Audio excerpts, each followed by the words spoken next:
สวัสดีFC ทุกคนสวัสดีครับตาเจียฮาวมื้อนี้กับบ่าวเจ้าหวังก็ได้มีโอกาสได้มาสัมผัสมาเที่ยวบ้านพลดู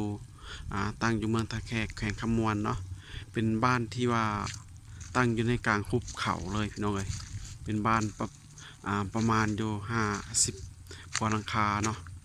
เป็นบ้านที่อ้อมล้อมไปด้วยภูเขานี่ก็ทงนาพี่น้องเอ้ย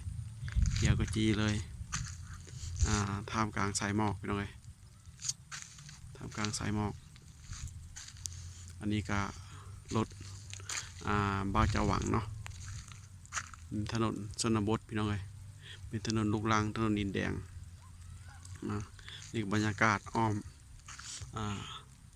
บ้านเนาะพี่น้องเนาะอ้อมบ้าน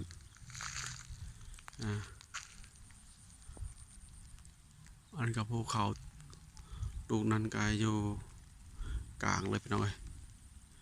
อยู่กลางเลยอ้อมรอบทางเข้าไปหมู่บ้านพี่น้องเอ้ยทางเข้าหมู่บ้านทุ่งนาเด้อพี่น้องเด้อทุ่งนา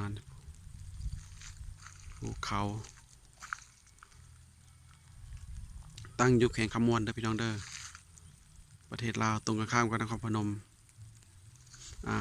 บ่าวจะหวังมาถ่ายเพื่อให้FC ทุกคนที่ว่าบ่ได้มาเนาะบ่มีโอกาสได้มาหรือว่าบ่เคยมาจะได้สัมผัสกับบรรยากาศ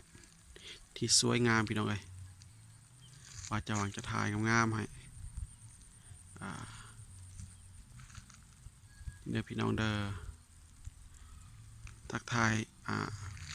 พี่น้องทั้งฝั่งลาวฝั่งไทยแล้วก็พี่น้องอยู่ต่างประเทศช่วยติดตามด้วยนะครับขอบคุณมากครับที่เข้ามาติดตาม